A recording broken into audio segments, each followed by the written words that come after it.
Good evening.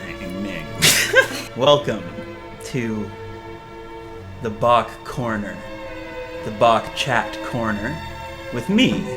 I'm Pat Power, and I'd like to welcome you. Okay, so this is Fran Capelli, and Fran is on the keys with me. Anyway, so we're playing some Bach, and what did I want to talk about? Here's a Roman numeral analysis. So just take this picture in and listen to it. Okay, so the other thing is oblique motion.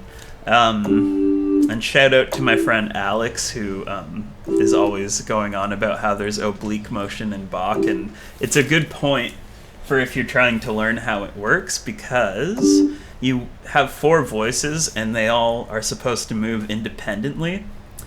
And so that's really hard to do because most of the chords only have 3 notes, and you have limited access to non-chord notes.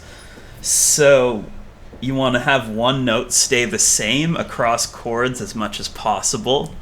And it's, a lot of the time it's one of the inner voices, but not always. Okay, so the oblique motion, I'm just going to highlight it here. And I want you to take note of when one voice stays the same across different chords. Inverted chords and passing chords. Okay, so something I noticed that was cool is that if you look at the second bar, there's a suspension over the second chord, like that. So it's a D with a B suspended over it. But what's interesting is that with the suspension, it makes a B minor in first inversion. So even the dissonances make triads in an interesting way. The only accidental in the whole piece is the F natural. And that's when you know you're going to C major, because it cancels out the F sharp in the key signature of G major. And so... but what's interesting about that is that if you wrote that in a harmony exam, they would say it's wrong, because the leading tone of the dominant seventh falls down to the fifth of the tonic, rather than going up to the tonic of the tonic like it's supposed to. So that's kind of cool, because it breaks it's just, and it kind of has a really falling sound.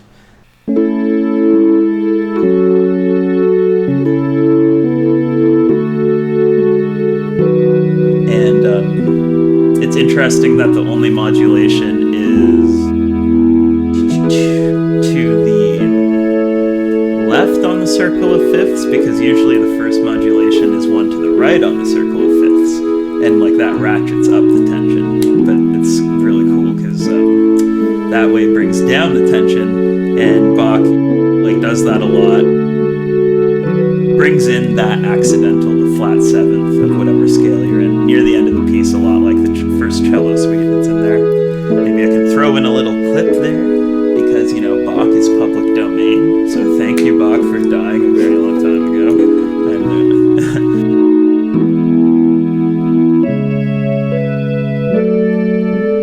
And then the lyrics. So I thought it was From My Heart's Depths, but then I was looking it up the other day, and it's actually For My Heart's Sake.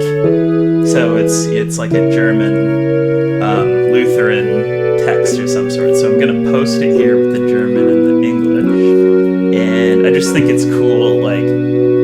I was listening to Joe Rogan the other day, and he was talking to, I think, Daniele Bolelli, and he said, Daniele Bolelli was saying, there's this guy, Arius, who was a heretic, against the Catholic Church really early on.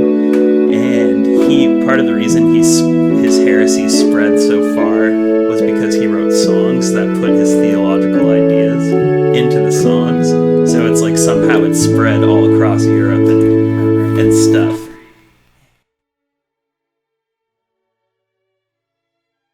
And so I think part of the same thing is going on here. The Lutherans are trying to teach people, the church-going people, what the Lutheran doctrine is and like why, what do they believe, and it's like the little theological differences they're trying from the other sects of Christianity they're highlighting, so that people actually know what it means to be Lutheran or whatever. And it's kind of cool because it's about uniting the community. I think that's part of the vision and the meaning behind it. So I actually want to sing this, but maybe I'll just overdub that. That was something I wanted to mention. Like, we could like do like somebody plays the middle two voices, and then we can sing the melody. Whoa. And then one of us just plugs like big old bass notes. And that might be fun.